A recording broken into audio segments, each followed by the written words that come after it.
What was the first really important non-familial relationship in your life? I don't know about this being my first, but I had a lot of good relationships with teachers. One of my English teachers from high school I really, really got along with really well. And a lot of the books that he taught from, like Huck Finn, stuck with me, some lessons from that. And sort of, he really believed that all the students were capable of doing a lot. Yeah. And he encouraged us that way.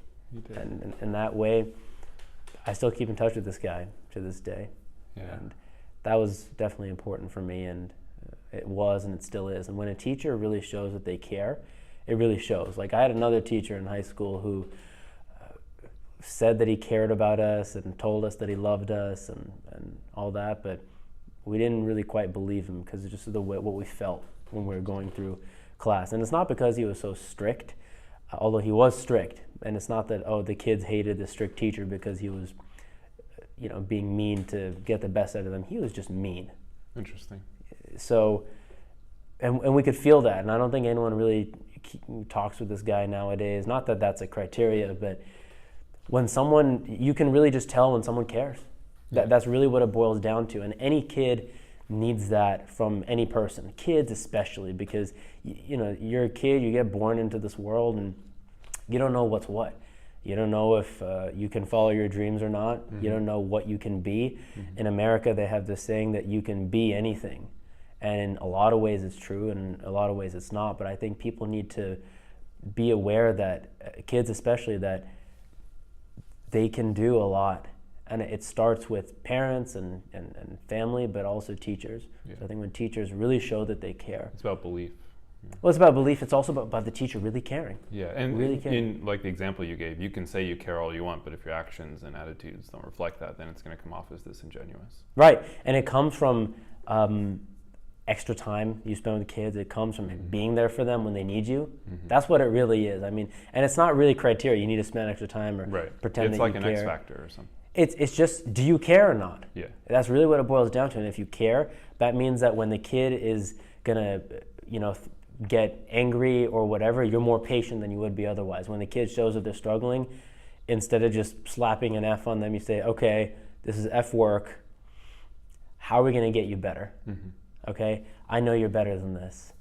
What's going on? Let's work at this together. Or you're absolutely capable of doing better than this. You're absolutely capable. Yeah. And the caring shows, and it can show in a million ways, and not caring can also show in a million ways. So definitely one of my high school English teachers was one of the close relationships I had. Cool. Is that a lesson you think can extend to just interpersonal relationships outside of the teacher-student? Definitely. People have this problem of being stuck too much in their own mind, too much on the agenda and too much on the nose of what they need to do, which is important in a way, right? But a lot of times you don't need to be thinking about that. If you come home from work and you're with your family and you're still thinking about work, you're working. Right. Right? Even though you're eating and talking, if work is on your mind, then you really are where your thoughts are. So again, when anybody just shows that they care in the moment, that's a really good thing. And I'm not trying to say that people shouldn't have their own personal agendas and be really strict about getting that done. What I am saying is that when you care about anything, whether it's another person or the specific job that you have at the moment, that translates, and that is the thing that gets you past all your mental agony for the most part. It's what gets you into flow state. It's what gets you to do work of very high quality. And every person is capable of a lot of things, but people to different amounts. So for example, if Roger Federer played in the NBA, he would probably be awful.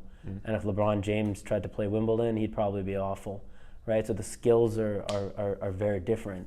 Yet both of them are athletes. Right. Now, if either of them tried to sing like Sam Smith, they'd probably both be awful, right? So you end up seeing that these people are all just specialized. But I'm a tennis player.